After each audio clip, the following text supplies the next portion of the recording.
Hello guys, welcome back to the channel. All right, lads, let's get into this because the situation with Sophie Cunningham and the Indiana Fever is starting to feel a lot more complicated than people initially thought. And I'm not gonna lie, the more you actually sit down and break this thing apart, the more it starts to look like there's a very real chance she's not back next season. Now, I know that's not what a lot of Fever fans want to hear. Sophie has become a big part of the identity of this team. She brings toughness, she brings shooting, she brings that edge that every good team needs. But at the end of the day, this isn't just about fit or vibes. It's about money, roster construction, and how the Fever are planning to build around their core going forward. And right now, those things are all pointing in a direction where keeping both Sophie Cunningham and Lexi whole just doesn't seem realistic. Let's start with the biggest issue, cap space and positional needs. Because here's the reality. The Fever cannot just stack wings and ignore everything else. Last season made one thing painfully obvious. The power forward position was a problem. A big problem, and not the kind you can just patch over by sliding a wing up a position and hoping it works. We already saw what happens when you try to place Sophie at the 4 for extended stretches. It's not that she can't do it in small bursts, she can, but over the course of a full season, against bigger, more physical forwards, it just doesn't hold up consistently. You lose size, you lose interior presence, and it puts way too much pressure on your center. And that brings us to another key point, the center situation. Aaliyah Boston is elite, no question. But she's not one of those massive, dominant 6'6" or 6'7" centers who can just erase every mismatch. She's more of a modern, mobile big. That means she actually needs help in the front court. She needs a legitimate power forward next to her, someone who can stretch the floor, defend bigger bodies, and take some of that physical burden off her shoulders. And here's the problem. Those types of players are rare, like genuinely rare. We're talking about stretch fours who can shoot, defend, and fit into a modern system. That's one of the most valuable archetypes in basketball right now. And because of that, they don't come cheap and they don't come easy. You're not just finding one in free agency for a bargain.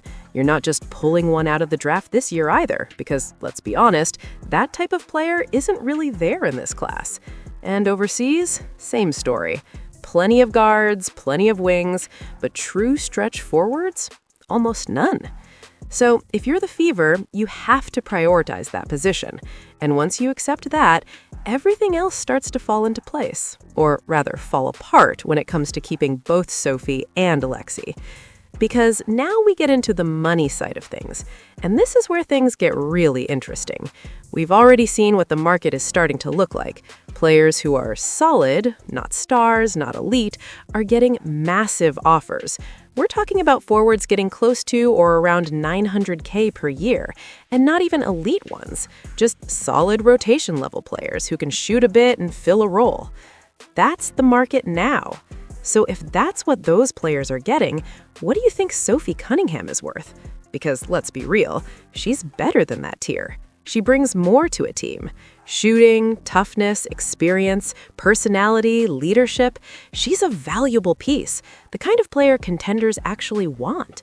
There is no world where she's not getting offers in that same range. And then you look at Lexi Hull. Now, some people might try to downplay her value, but teams aren't thinking like that. They're looking at her as a high-energy wing, strong defender, improving shooter, and someone who can fit into multiple systems. That's valuable, very valuable. And the fact that she didn't just immediately accept a qualifying offer tells you everything you need to know. She wants to test the market. She wants to see what she's worth. And honestly, she should. Because if teams are throwing around that kind of money for similar players, there's no way she's coming in at a low number. No chance. She's getting serious offers, which creates a massive problem for Indiana. Because the Fever can't just say, all right, we'll match everything. They have limits. They can maybe stretch to around $500K for one of these players. Maybe. But when you're talking about offers potentially pushing $700K, $800K, even $900K, that's a gap you simply cannot close. And this is where the tough decisions come in. Because if you match a big offer for Lexi Hull, what happens to Sophie? If you try to keep Sophie, what happens to your ability to fix the power forward position? If you go out and sign a proper stretch four, which you need to do, where does that leave your remaining cap space? You can't have everything, and that's the harsh reality of building a roster. Now, some people will say, well, Sophie might take a discount. And yeah, she probably would, to an extent. She seems like the type of player who values situation, culture, and fit. She's talked about stability, long-term plans, even life stuff like buying a house. That all matters. But let's be clear about something. There's a difference between a small discount and a massive pay cut. Taking $100K less? Sure, maybe. Taking $200K less? Possibly. But $300K? $400K? $500K? That's not a discount. That's a completely different contract here. And no smart player is doing that, especially not when they're in their prime and looking for long-term security. Because this isn't just about one season. This is about setting yourself up financially for the future. So when people casually say, oh, she'll just stay for less, I don't think they fully grasp how big those differences actually are. And then there's the timeline factor. Sophie wants a long-term deal. That's been pretty clear. She's not just looking for a one-year situation. She wants stability.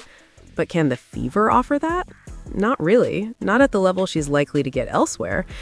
Because they're trying to balance multiple things at once, building around their core, managing cap space, addressing positional needs, and keeping flexibility for future moves. Locking in a big, long-term contract for Sophie might not fit into that plan.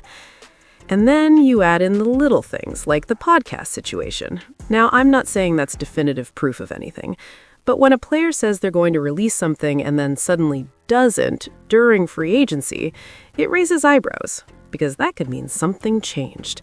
Maybe there was a deal in place that didn't go through. Maybe another team came in with a bigger offer. Maybe the Fever made a move elsewhere that shifted priorities. We don't know, but it's another layer to this whole situation that just adds to the uncertainty. And speaking of uncertainty, let's not forget the other moving pieces. The Ty Harris situation, the Kelsey Mitchell negotiations.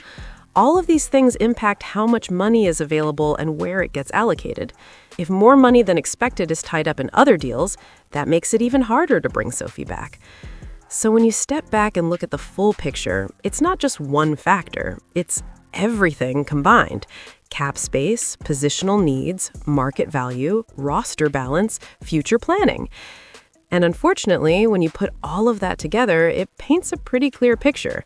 Keeping Sophie Cunningham is going to be very, very difficult. Not impossible, but difficult. And unless something unexpected happens, like a major discount, a surprise trade, or a completely different approach to roster building, it feels like the odds are leaning toward her moving on.